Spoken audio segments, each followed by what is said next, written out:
প্রথমে কিছু বলার আগে এই ভিডিওটি দেখুন। এটা কি? আরে ভাই পূজা করবে না? পূজা মন্দিরে যাবে। মানে কোথা থেকে ধরলাম? 100 বার 100 বার। আমি নিশ্চিত ডাবল একটা অন্তত কথা বলবেন না আমাকে। তাহলে কেন যাবেন? টেস্ট তো করবেন। এটা চলবে না। যাবে না। একটু কথা বলবেন না। কি বুঝলেন? বিজেপি প্রার্থী পীযূষ কনোরিয়া রামনবমীর মিছিল নিয়ে বেরিয়েছিলেন এবং রামনবমীর মিছিল নিয়ে কোথায় বেরিয়েছিলেন? নিউ টাউনের রাস্তায় রামনবমীর মিছিল নিয়ে বেরোনোর নিষেধ। কেন নিষেধ? কারণ পুলিশের কাছ থেকে পারমিশন চাওয়া হয়নি। বিনা পারমিশনে পুলিশের কাছ থেকে এই রাস্তায় হাঁটা যাবে না।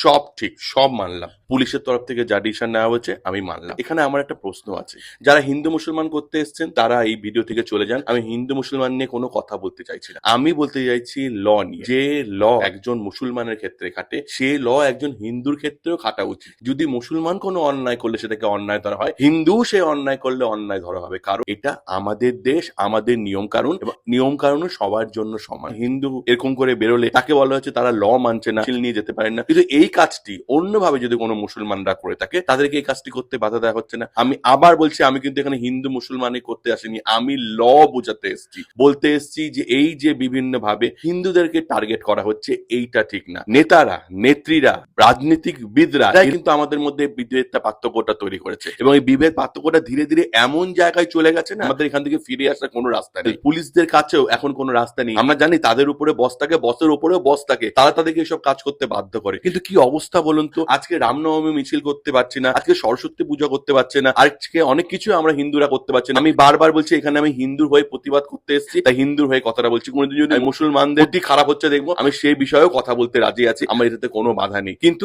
এখন আজকে দিন রামনবমী মিছিল নিয়ে যেটা হয়েছে, আমি সেই কথাটাই বলতে চাই। আরেকটা কথা আমি আপনাদেরকে বলতে চাই, এই বছর জানুয়ারি মাসে নিউ টাউনের এই বিশ্ব বাংলা গেটের নিচে কিছু মুসলমান সম্প্রদায়ের মানুষজন বিনা হেলমেটে বাইক নিয়ে চালাচ্ছে। কথাটা ভালো মতো শুনবেন, তাদেরকে পুলিশ কিন্তু কোনো কিছু বলে না। এর রেজাল্টটা কি হয়েছিল জানেন তো? বাইক রেসারিতে 3 জনের মৃত্যু হয়েছে। জিনিসটা এন্ড অফ দ্য ডে খারাপ, হিন্দু মুসলমান বাদ দিয়ে মানুষের জন্য খারাপ। যেই জিনিসটা মানুষের জন্য খারাপ, সেই জিনিসটাতে দুজনের ক্ষেত্রে, ধর্মের লোকের ক্ষেত্রেই বলতে হবে, সমানভাবে বলতে হবে। বললে হিন্দু ধর্মাবলম্বী যারা আছে তারা কিছু করলে তাতে বাধা, ছোটখাটো বাধা না, বড় বাধা। মিছিল করাই যাবে না, এই রাস্তা দিয়ে হাঁটাই যাবে না। এই জিনিসগুলো কেন আমার জন্য খুব লজ্জাজনক। আমি জানি না অন্য কারোর জন্য কতটা লজ্জাজনক। যাদের জন্য লজ্জাজনক তারা প্লিজ আমাকে জানাবেন আপনাদের জিনিসটা দেখে কতটা খারাপ লাগছে। না জানি আরো কত কিছু হয়েছে, কোথায় কি কি হয়েছে আমাদের পশ্চিমবঙ্গে আজকের দিনে এই রামনবমী কেন্দ্র করে। কিন্তু মানুষের সঙ্গে যখন এরকম ভেদাভেদ করা হয়, আমি এই জিনিসটার প্রতিবাদ করছি। কি করছে না, ধর্মগত বিভেদ তৈরি করছে, এবং বিভেদটা ধীরে ধীরে অনেক বড়তে পরিণত হচ্ছে। হয়তো আজকের দিনে আমরা বুঝতে পারছি না, কিন্তু আজ থেকে 10 বছর পর আমাদের মনে হবে সেই দিন এই কথাগুলো শুনেছিলাম বলে আজকে আমাদের এই পরিস্থিতি, আজকে আমরা এখানে এসে পৌঁছেছি।